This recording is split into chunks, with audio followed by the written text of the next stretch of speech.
Selamat sore. Yesus memberi pengajaran dengan menggunakan perumpamaan, supaya dengan perumpamaan itu yang mendengarkan pengajaran menjadi lebih mudah memahami. Kalau kita memperhatikan ini, maka Yesus itu luar biasa. Dia berjuang sungguh, bukan hanya yang penting pengajaran diberikan, tapi bagaimana pengajaran yang diberikan itu sungguh mudah dipahami, sungguh sampai kepada yang mendengar. Tetapi apakah pengajaran itu sampai atau tidak juga ditentukan oleh yang diberi pengajaran. Nah, yang diberi pengajaran itu harapannya adalah dia juga punya usaha untuk memahami.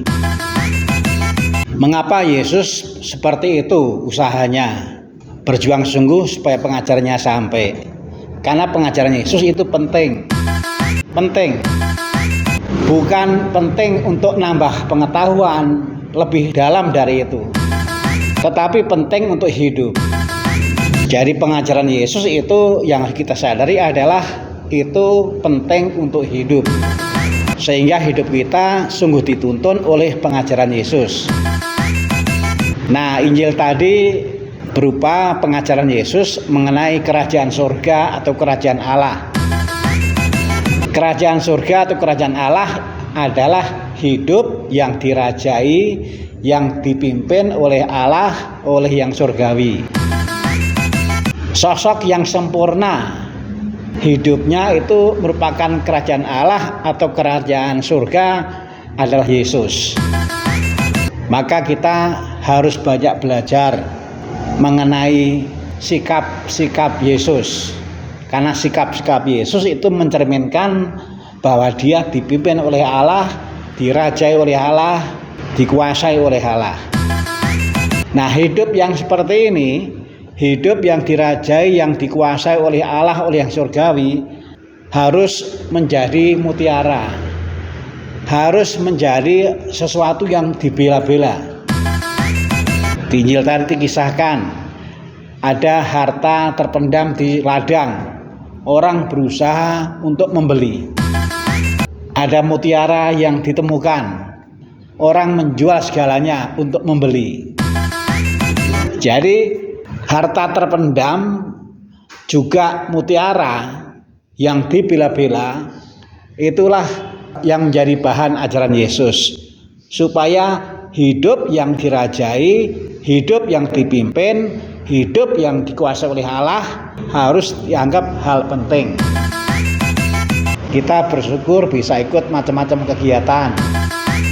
Kegiatan itu harus diolah supaya bukan sekedar menambah sibuk, supaya bukan sekedar senang karena bertemu dengan yang lain, tetapi lebih dalam dari itu diolah supaya itu juga bermanfaat untuk membantu agar kita sungguh mengutamakan inilah yang saya cari, yang saya usahakan.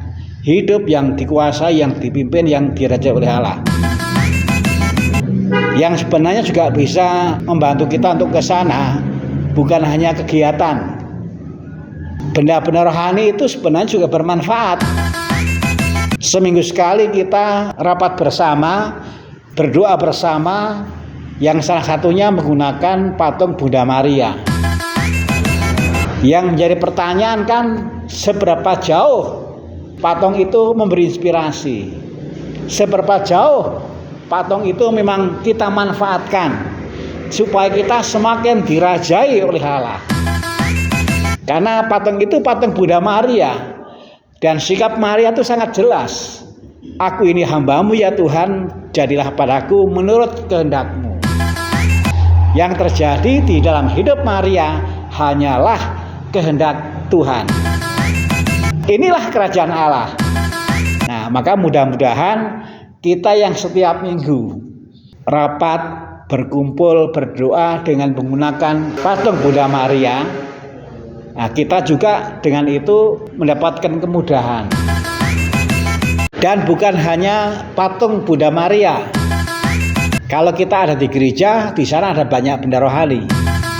Ada salib, ada patung Yesus, ada patung Bunda Maria, ada gambar jalan salib. Itu bukan aksesori, itu bukan hiasan, tapi benda rohani.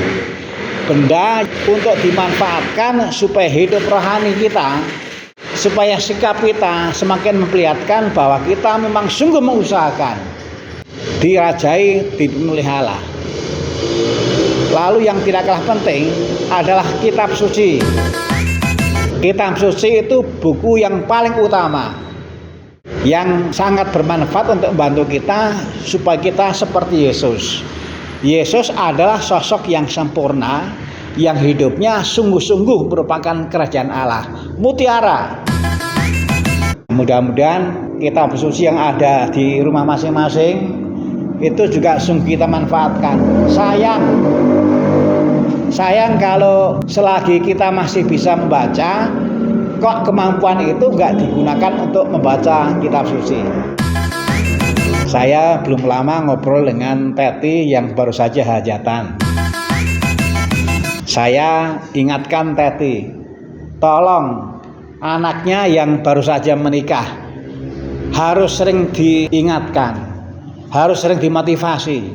Jangan sampai benda rohani yang salah satunya kitab suci yang oleh orang tua diberikan sebagai tanda cinta kepada anaknya yang mau berumah tangga itu diabaikan.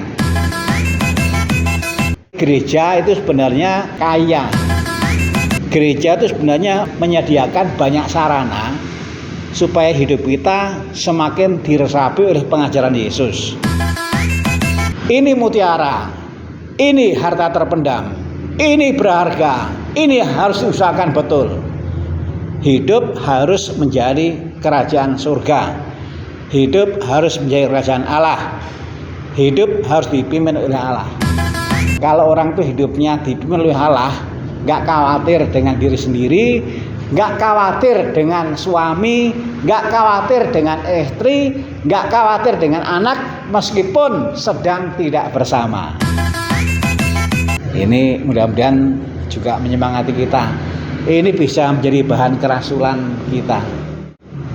Jadi kita merasul, manfaatkan kitab suci, manfaatkan patung-patung atau benda rohani yang lain yang ada di rumah, supaya hidup sungguh menjadi kerajaan surga, kerajaan Allah. Amin.